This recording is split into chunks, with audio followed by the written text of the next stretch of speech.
The Legend of El Sombrerón, Part 1. The dry, cracked earth crunched under my boots as I walked through the desolate landscape of the Wild West. The sun hung low, casting long, unsettling shadows across the plains.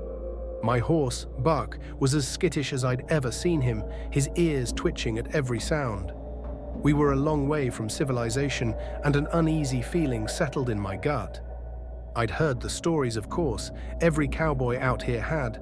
A monstrous creature that roamed the desert at dusk, preying on the unwary. They called it El Sombrerón, a giant figure with a wide-brimmed hat that obscured its face, known to snatch up lone travelers. But I was never one to believe in tall tales. Until that night. As the sun dipped below the horizon, I set up camp, starting a small fire and tying Buck to a nearby mesquite tree. The air grew colder, and an unnatural silence enveloped the landscape. No coyote howls, no rustling of nocturnal critters. Just silence. I settled down with a cup of coffee, trying to shake off the feeling that I was being watched. That's when I heard it, a faint, haunting melody drifting through the air.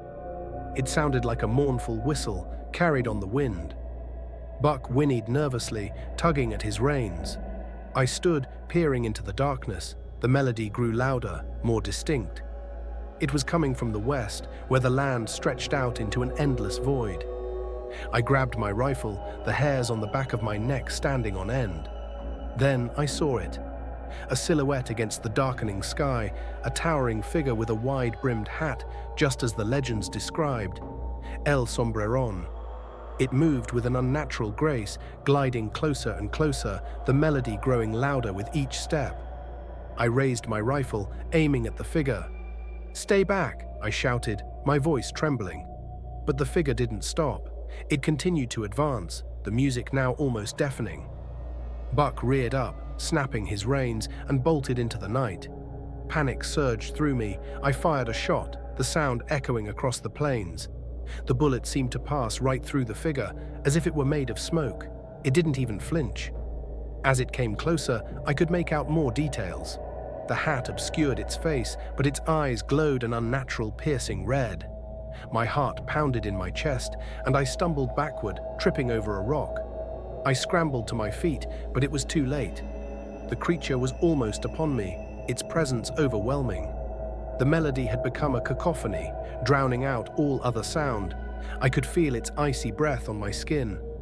In a last desperate act, I threw the burning logs from my campfire at it. The flames seemed to slow it down, just for a moment. I took my chance and ran, not daring to look back. I ran until my legs gave out, collapsing in the dirt miles from my camp. When I finally mustered the courage to look around, the creature was gone. The silence had returned, but the eerie feeling lingered. I knew I couldn't stay out here any longer. I had to find Buck and get back to town, but as I got up and started walking, I realized something chilling. The haunting melody was still there, faint but persistent, following me. I wasn't alone.